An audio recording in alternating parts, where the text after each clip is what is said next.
Good afternoon, ladies and gentlemen, and welcome to our webinar today. Today we're going to be talking about not falling behind, something nobody really wants to do, right? With me today, I've got Dottie San Martin as my co-host. I think my hand's going the wrong way. Dottie, say hi. Hello. And we've got some great guests with us today. I'm going to let you start off, Dottie. Thank you, Jay. Well, first of all, I would like to welcome Becky Sigmund.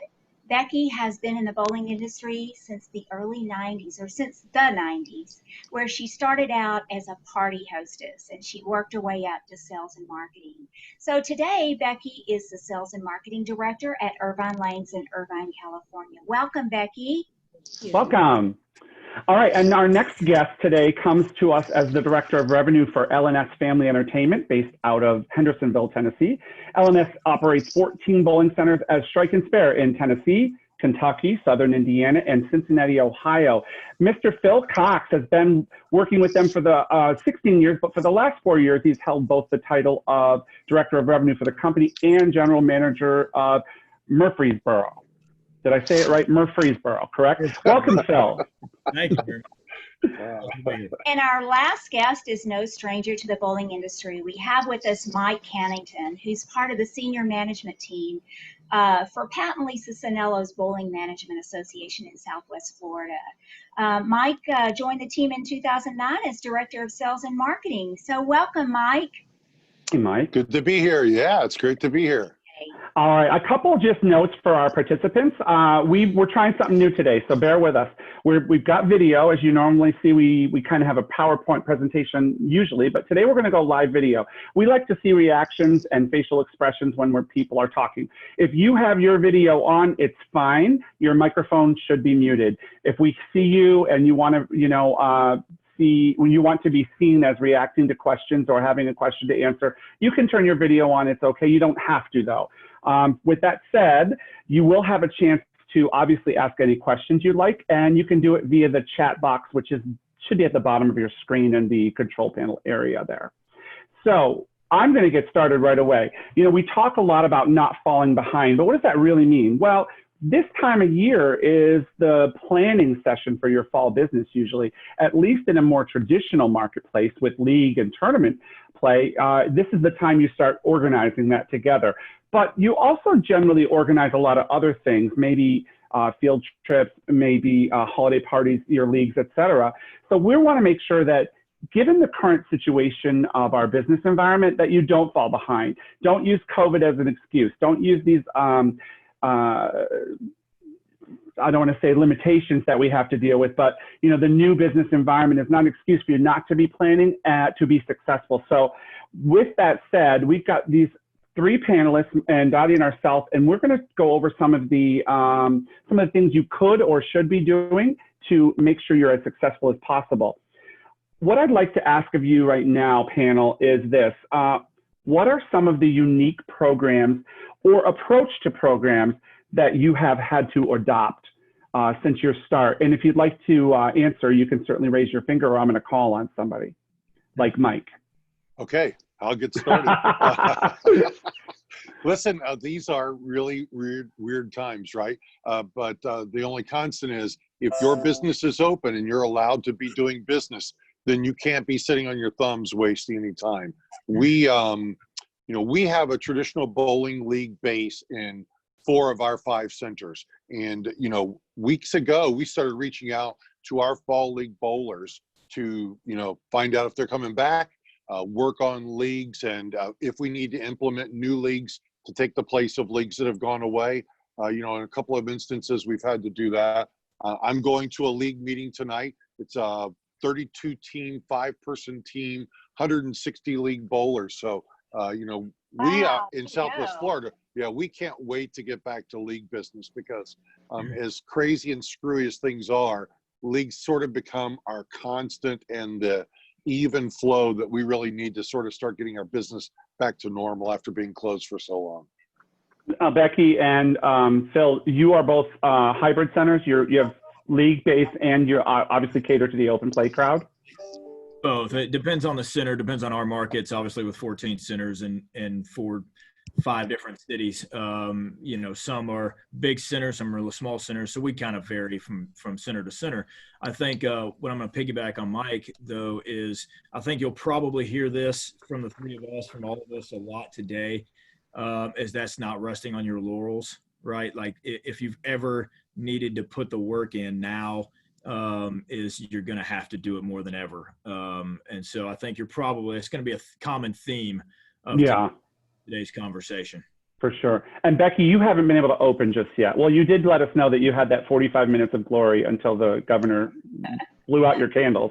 So tell us a little bit about what your plans are then for when you do get to reopen. Well, we've, like I mentioned, we did the Kids Bowl free with them. This is the first year we've decided to do it internally. So we've created an app and a whole system basically where everyone could come in, just show their QR code. And so we're working through the kinks on that, and we plan on keeping that through the rest of the year and not putting any sort of restrictions on it. So we're definitely wanting to get back to league play, but we also want to bank on family stuff because we also do a very large group sales business, and that's going to be a real tough one to, I mean, if we can't meet in groups, you can't have it. So we're kind of really sticking with like what the others were saying is league business is extremely important, and we're going to focus on the families. So our schools aren't planned to go back. Like Irvine schools are going to do it all in home. So I mean, we're working on a program to kind of maybe make PE as something, bowling could be something that they could do and get some sort of credits or something. So we've been working with the schools on trying to create a curriculum for that. Beautiful. Well, you know, the one thing as you're talking about that, Phil, I think you hit the nail on the head that we need to, you know, not rest on our laurels. And I've even heard some centers say that, you know, their approach is just as if they're opening a center for the first time, and they've got that same eagerness and that hunger to really grow their business. And I think that's really important. And Becky, you know, you touched on the Irvine area is not going back to school. And so that leaves a big gap in there. You know, in the fall, we have a lot of field trips coming in, and to be able to take that void and identify what the opportunity is for you to morph that business. You know, field trips have always looked like A, B, and C, but how can we make a field trip now when everybody's going to school online?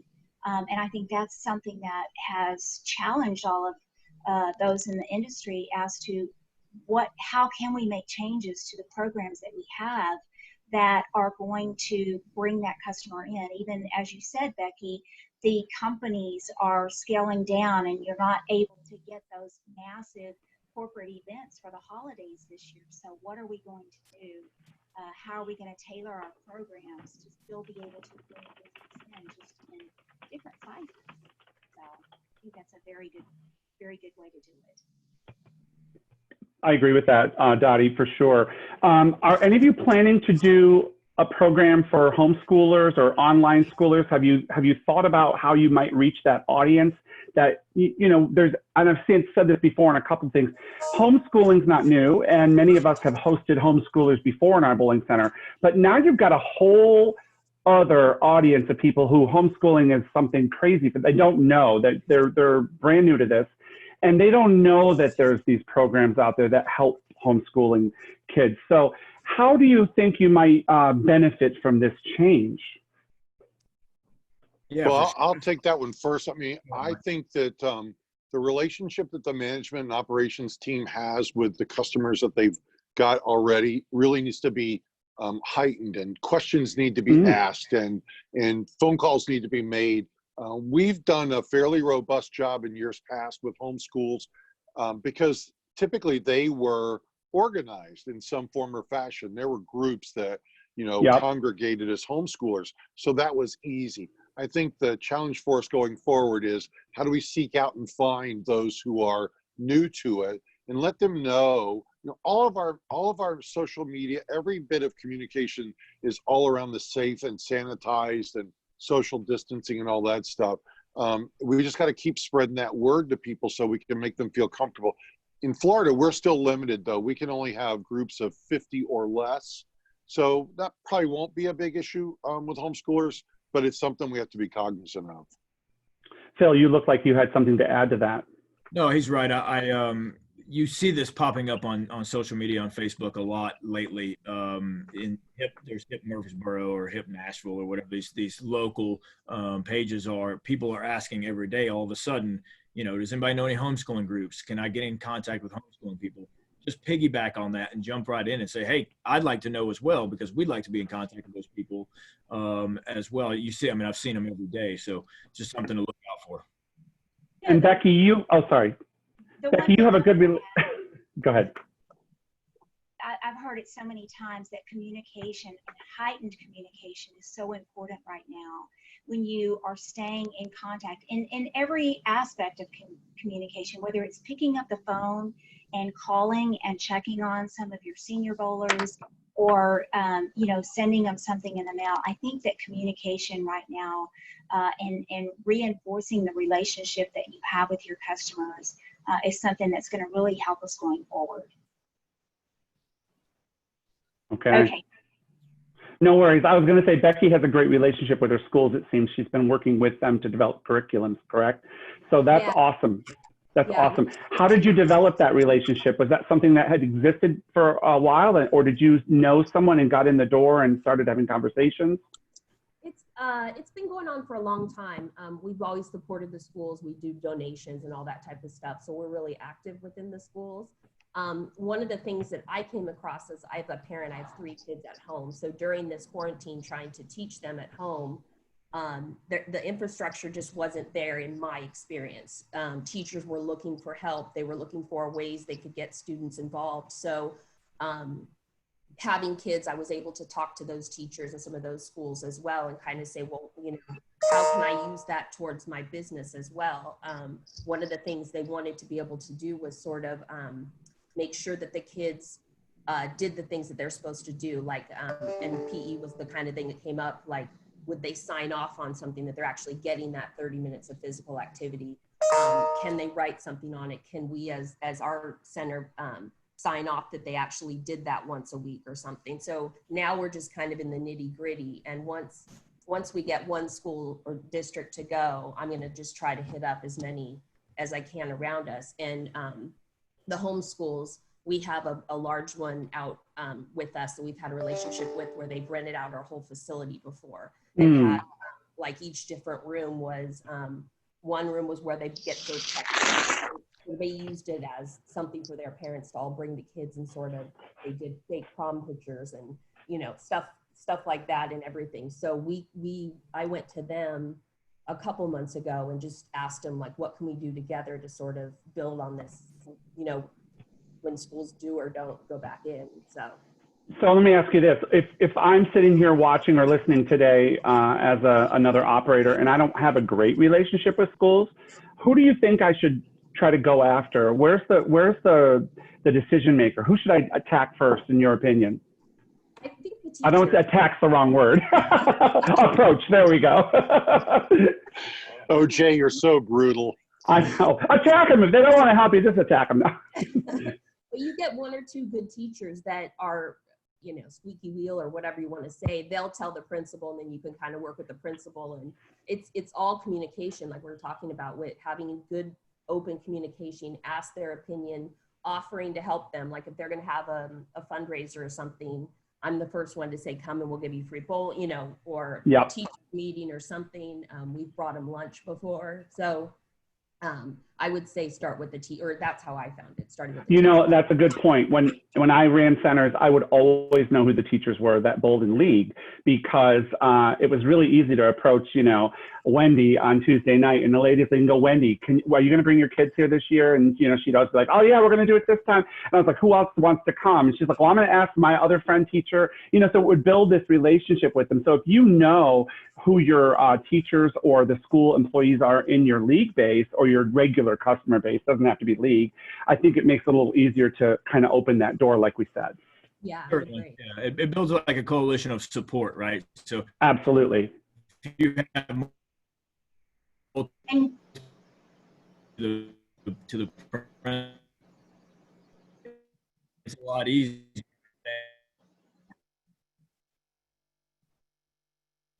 think he's breaking up. Yeah, I just broke up. There we go. No, you're back now.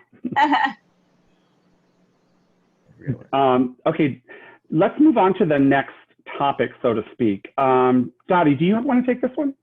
You know, well, yes, I do. But first, I want to kind of mention something. Becky touched on it, and I think it's very clever about having your center in different stations, so to speak, and being able to bring in groups and kind of rotate them around. It provides an opportunity to still have some of those homeschoolers sort of separated within your center and adhere to social distancing. So that's one of those things that, you know, I am just fascinated at all the creativity that's going on right now, and people are really thinking quickly. They're being very quick to make changes. If they try a program and it's not out of the gate working perfectly, they're very quick to make changes, and they're not afraid to take those first steps that many times we found in a bowling center. We almost overthought things sometimes to make sure that they were perfect.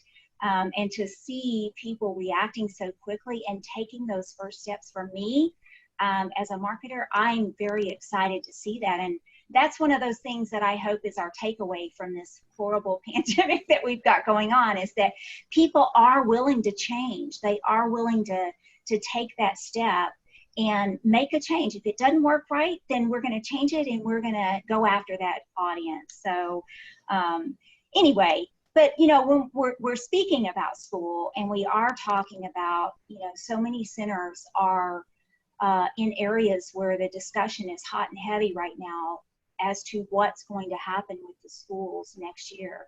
Are they going to offer hybrid for the students? Are they going to go strictly online? You know, or what is going to happen going forward? So that is going to force us to take a look at what we do with the traditional schools. So have any of you really thought about, if schools go online only, how that's going to change what you do in your center for the fall? I know that Becky said that they were, I think you said, to the end of the year, going to do your kids bowl free or kids play free or whatever you describe it as. That we're doing the same thing. We've extended, you know, usually as soon as school starts, we cut it off and it's time for fall, right? But we've opened up kids bowl free for the remainder of the year, just because you don't know, and you want people to come back and you want people in your building. So that is something that is certainly a huge change for our operation going into the fall. That's a good point. You're using the Kids Bowl Free platform or another platform like that as a driver for traffic and revenue, knowing that that's been successful in the past and hopefully will help start that flow of traffic again this year. So I think that's a good strategy, shall we say. But now, go ahead. Speaking of children and bringing children in to the centers, one of the challenges that I've seen just in society as a whole is that many parents are going to continue working from home. Mm-hmm. And for parents that have school-age children that are going to be doing online schooling, it is a huge challenge for them to be able to conduct their business and take care of those children. And so we found centers that are creating programs, but almost like a field trip or a camp type scenario where they can have these, you know, different stations in their center, and they can have some dedicated time where parents, you know, for 4 hours a day or something, they can have a place where there's some structured activities for their children, and, you know, feel that need that parents are having. You know, even some parents are having to take FMLA because they just can't do both. So I feel like that's an opportunity for family entertainment centers to provide some sort of a very structured program where you can help fill that need. Because let me tell you, you talk about building loyalty with a customer, when you can have a program in place that's going to help that parent be able to maintain their job and take care of their kids at the same time. And provide them some sanity for a few hours. Absolutely. That's where you really start to build those loyal relationships. So, you know, definitely an opportunity out there for that. We've got a couple comments coming in on the chat. Well, one was to me privately, and David J said, and we know that teachers talk to other teachers, and when they find something valuable, all we need is one teacher. So he's absolutely right, right? Yes, for The sure. other question Stephen Kevlish was asking, speaking of schools, does anyone know if the high school bowling will be on or canceled for the season? Stephen, I have to assume that if they're not holding classes in person, that all activities based from the school point of view will be also postponed. At least that's the way it seems here in Houston, in Southern Texas, at least it's been that way. So if there's no high school bowling, you know, does that open up another door for providing some type of competitive environment for these kids that's not sanctioned or supported by the school, but is still available for them? You know, going back to the Saturday Morning Juniors program that we used to all remember, you know, does this kind of smell a little bit like that for them, you know, because that could be valuable. These kids need the outlet. They want the competition. They want a bowl. Maybe that's something you consider. Yeah, we're looking at taking social media kind of a different level, like using TikTok and Instagram, and kind of trying to build, because that's what the kids are all looking at right now. I've got yeah. Well, not just the kids, Becky, let's be honest. Yeah. So we're trying to use that. We're planning some events where we have some of those influencers come out to our center and create some dances or come up with something. But I'll tell you, my 18-year-old went from working at Starbucks to making probably as much money as me on TikTok this quarter. Wow. Yeah. I mean, she's really taken it. She's got 2.5 million followers or something like that. And she's learned how to monetize that. Good for her. Yeah. So then Wow. she needs to be at your center doing all that. I know. Yeah, generically for all the rest of us, please. Right? We're going to start a tour of your daughter going, she's going to go to Florida and Murfreesboro. Yeah. I'll pay her to come to Florida, for the love of God. We've been trying to get, we've got a major university right down the street from us, and we can't get these 22-year-olds to commit to doing anything. Right? Yeah. TikTok is the thing. Yeah, well, I'm too old, but I'll stick to Instagram and Facebook. I'll let somebody else find my TikTok people. You'll watch the videos. You just won't make them. Not you a know, chance. this brings us around to another topic. So, you know, we talked about the schools and that kind of business. We talked about league a little bit. What do you plan, or how do you plan to replace or overcome the revenue loss from booked business? You know, corporate and group events, birthday parties, organized events, holiday parties. They need to have a different flavor too, don't they? We can't seem to be same old this year, at least in many cases. So have you had any considerations or creative ideas that will still allow you to generate revenue from these types of events? Well, what we've done down here, because listen, the center I'm sitting in right now does about $1 million a year in group functions.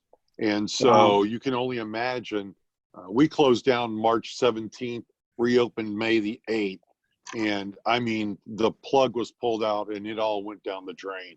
So we're juggling just as many balls as we can. We've created a bunch of smaller group function packages, party packages, trying to take the food element out maybe in some and create more, you know, quick hits and, you know, a couple of rounds of laser tag and only an hour of bowling, and something that a group of 15 to 20 up to 50 people could book.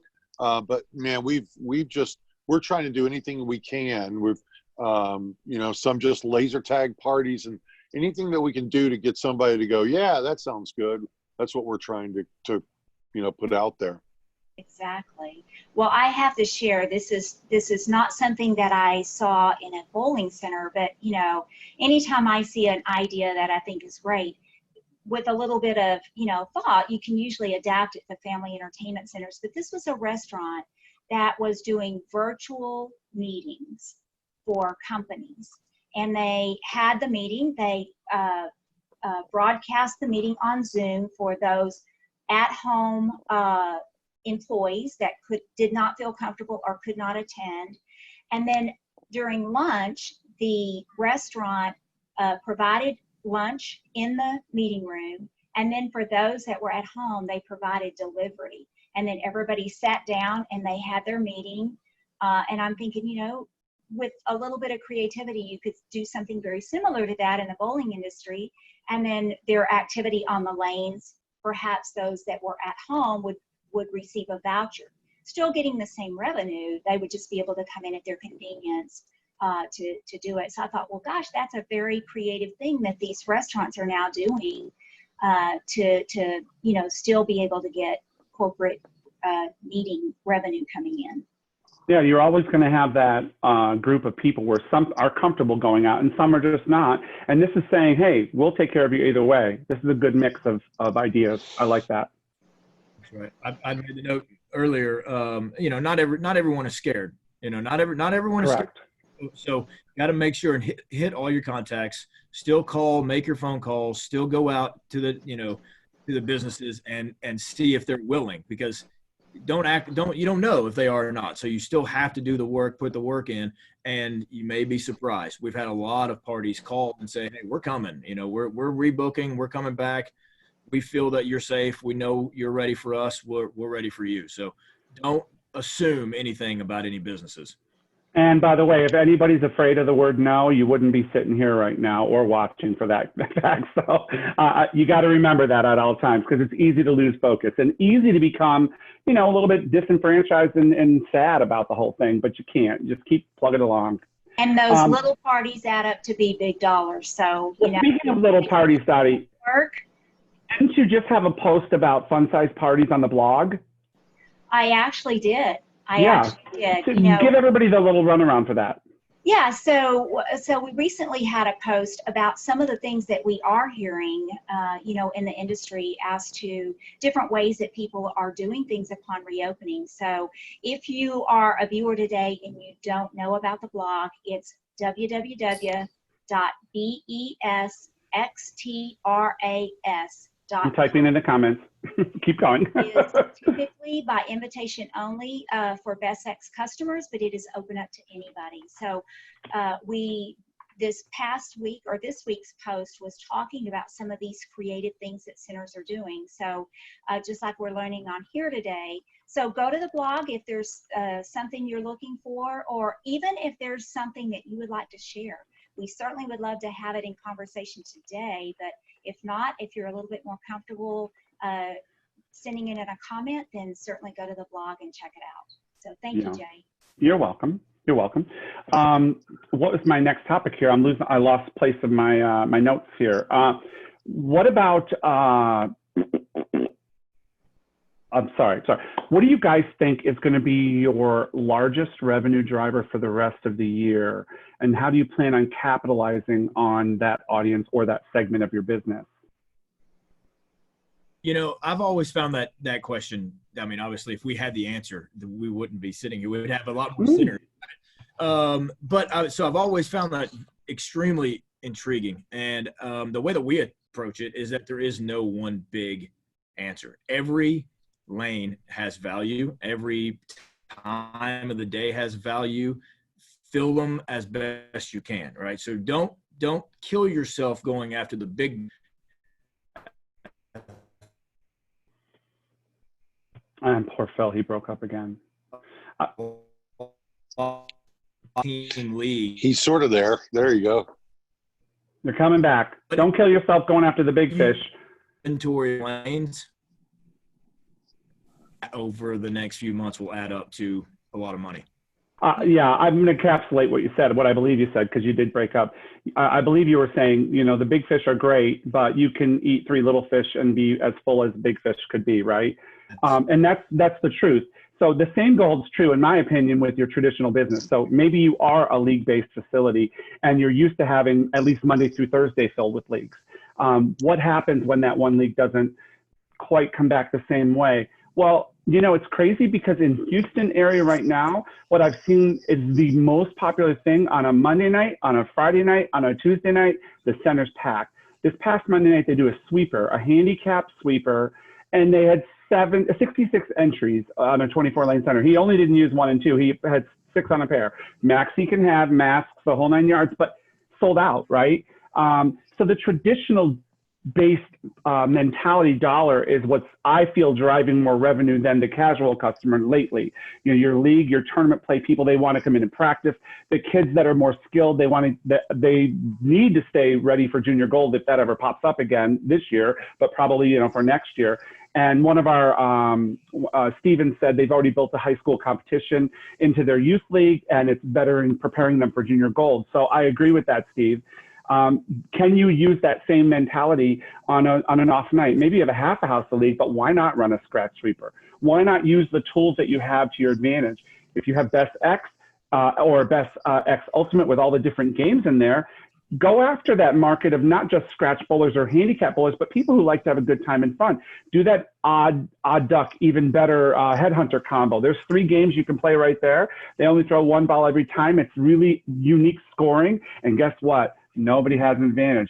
I'll prove that because I thought I did, and I got 9 every time I wanted 8 or a strike, and I couldn't do it. Yeah. It's so frustrating, but it's so fun. Like, it drives you to want to be a part of that. So that's thinking outside your little frame, so to speak, a little better. But I'm sure with the mindset we have out here and on our panel, you're going to be able to look at your business and say, well, oh, I could do this, or I could maybe go after this market here because I've got these groups that like to do X, Y, Z. So.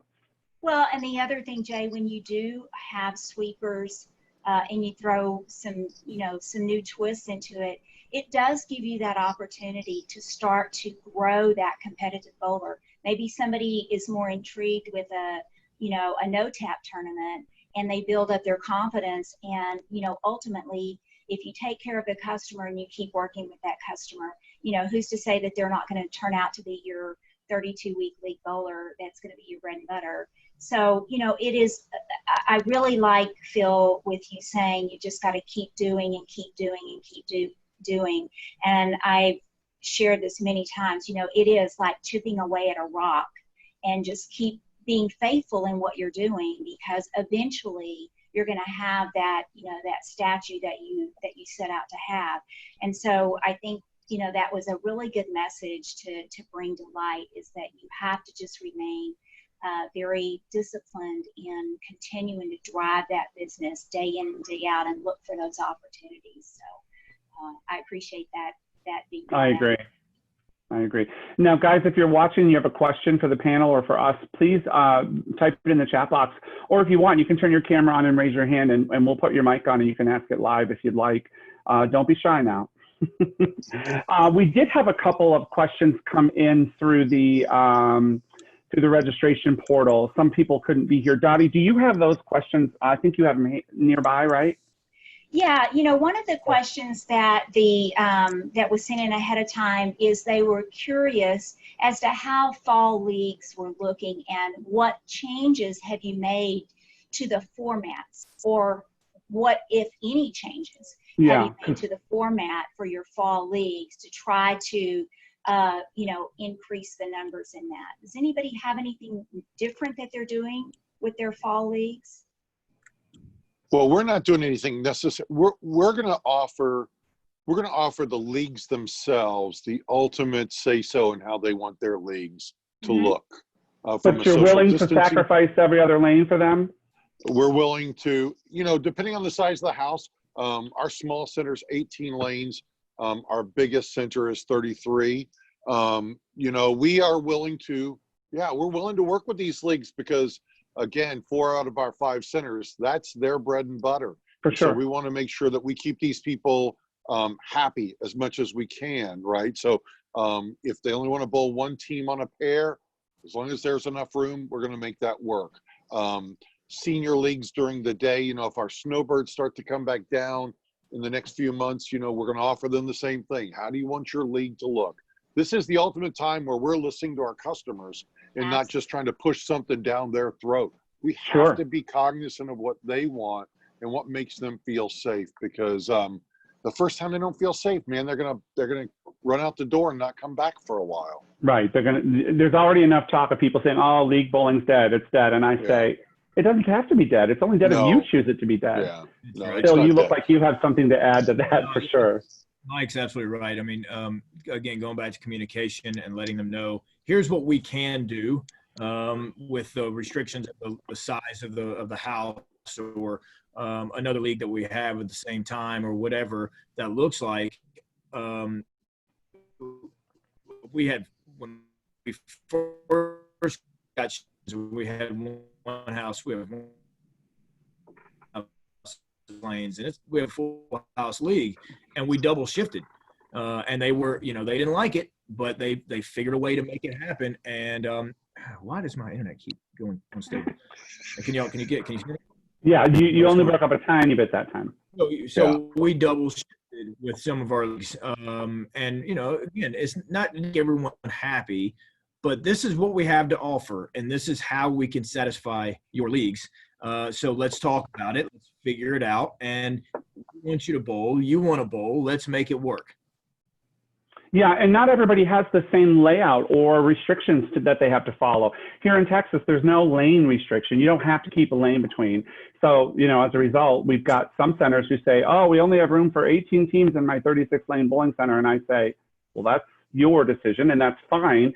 But your competition's letting the 30-team league bowl. So, how are they? You got to evaluate your own position that's best for you and your business. And with that said, I just don't think that there's any one right way. So like what you said, Mike and Phil, about honoring what our customers want is so important. And Becky, you haven't started them, but have you started the conversation with your leagues yet as to what they'd like to do? Yeah, we did the same thing. We went to all of our leagues and basically kind of left it up to them and gave them a couple different options. We have a center near us that decided to do, I forgot what the term they used, to be honest, but it was like basically you could come in and do your league play anytime. Like a flex league. Yeah, and we even put that out there, even though we prefer not to do that. Sure, because that's a hot mess to manage, but yeah.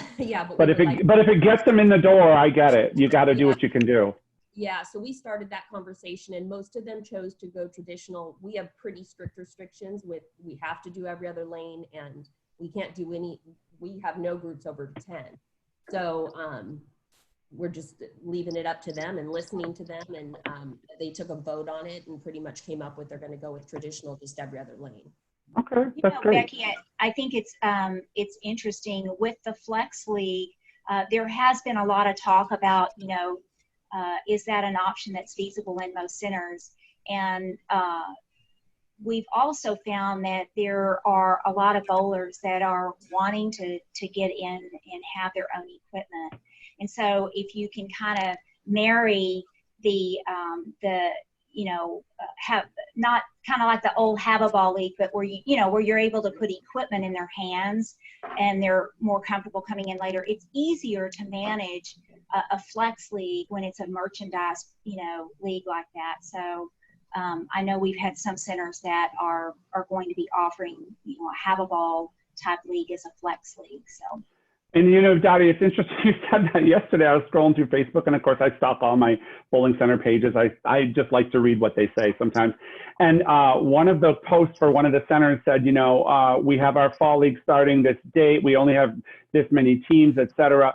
And someone posted right on there right afterwards, hey, me and my husband need to get out of the house. We've never bowled a league before, but we want to do, what can we do? How can we get in? And I just thought, oh my God, it's 2020 and I'm reading this. It's like, did this come out of the woodwork from 1987? I was like, nobody says that anymore, but that's awesome. So maybe the mentality's shifting again. Well, if you don't mind me adding, here's what I think. If you look at the glass half full, one of the things that we've talked about forever in this business is we've got to adapt, right? The old ways of doing business don't necessarily mean it's the right way going forward. That's true. I think one of the outcomes of this pandemic is we're going to have to look at doing business differently in the bowling industry, right? We're forced to do it differently. We have to. That's right. We have to do it differently. And so we joke about the Saturday morning kids league at 10 o'clock. Well, guess what? We might need to change that up. And so if you believe in your hand being forced to do something that really should have been done a long time ago, I'm a firm believer. Look, man, there's some positive outcomes if we're open-minded. If our head's still stuck in the 70s and the 80s, when the Grand League bowling scheme was still vibrant and thriving, then you're not going to be willing to go and do the things that have to happen today. but those who are open-minded and willing to say, hey, 4 teams or 4-player teams, 8 teams, I can't do it without, certain number of lanes. Those are the way that's the only way we're gonna go forward, because listen, the rules change every day down here in Southwest Florida. I don't know about where you guys are, but yesterday one of the counties enacted a mask mandate. Well, that causes some flux. And if we're open-minded and creative in our ways of thinking, we're going to be able to handle that a little better than if we're stuck in our ways and said, oh, no way. Right. Good point. Very good point, Mike. And I think the other good thing that's coming out of this is that we are listening to our customers now. And, to hear what their challenges are, and to hear what their fears are, and to hear what their expectations are. And we're really listening and taking that information to heart, and we're doing something with that information. And I think, it all goes back to Phil, what you said earlier. Communication is very important. And part of communication is listening. And I think that's something that hopefully that also will be one of those things that continues long after the pandemic is over. You said a mouthful there, Mike, and I'm gonna do a shameless plug. Sorry, guys, I have to do this. I'm gonna have a guest on the Beyond the Frame segment, Mr. Bob Clatt. Some of you may know him. He used to be a United States Bowling Congress National Director, and he wrote a book called Clattitude, an inspirational guide to striking a positive frame of mind. What you said, Mike, really reminds me of a lot of the content in here. You can choose to look at the glass half empty or half full, or you can reframe your brain and adjust your angle, right? That's one of the things he talks about in here. That'll be a good show, but mentally as an owner-operator, you can go in the walk-in and cry for an hour, or you can go in the walk-in and smash a frozen French fry for 2 seconds and come out and go, okay, I got that out of me. What can I do now? You know what I mean? It's how you approach it. It's so easy to be devastated by things and to be disappointed, but it's a lot more beneficial for you personally in the long run if you attack it head on and say, I'm going to do everything I can. And Jay, I also want to mention, not only is it good that we're listening to our customers, but I also think this is a good time for us to really listen to our employees, to listen to what their challenges are, but also to tap into their knowledge and their creativity as well. Because, I've seen some great programs that result out of a conversation with an employee. So, I encourage that right now. It's important to them, and it makes them feel like they're an integral part of the team when someone takes the time to listen. For sure. So I should go ask one of them how to do TikTok. You know what, Mike? That is a really good idea, and I'm sure you'll have several lined up to get that. I want to see those videos when you're done. I won't have any with 2 million followers, though. Well, not at first. You might be the Leslie Jordan of TikTok, though. You never know. That is amazing. Oh my God, you guys are awesome. Well, if we have any other, Steve's on. Steve's got his camera on now. Steve said, frozen French fries, shame on you, fresh is best. Well, not all of us have a potato thunker that you can make the fresh ones. Yeah, I don't know. You can tell I know what a potato thunker is, but you all knew what I meant too, making them fresh fries. I would like to ask, I always kind of do this at the end of our thing. We're coming to the end. Is there any questions out there? If not, I'm going to kind of start to wrap this up. And I want to ask my panelists for, I hate to say like a word of inspiration, but give me a positive spin on this situation right now. Who wants to go first? I won't shame anybody into going first. Let Becky go first. Come on, Becky. Becky, go first. I would say I love learning new things, and I love that, kind of trying to adapt to all these things, and even being on this call, I've learned, hearing other people's viewpoints and stuff. I think I'm excited to get back to work and excited to kind of take some of these things and move along with them.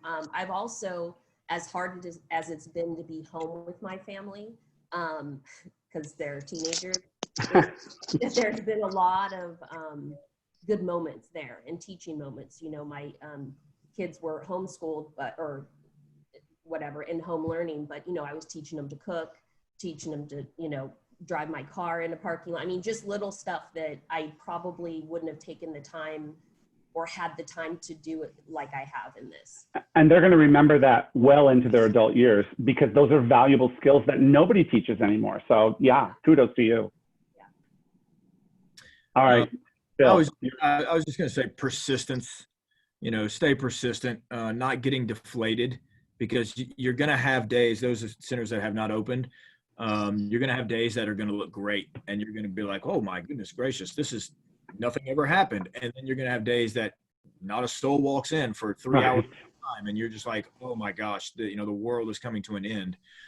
It's not, don't worry, just stay persistent, and don't get deflated, and it will all come out better. Nice.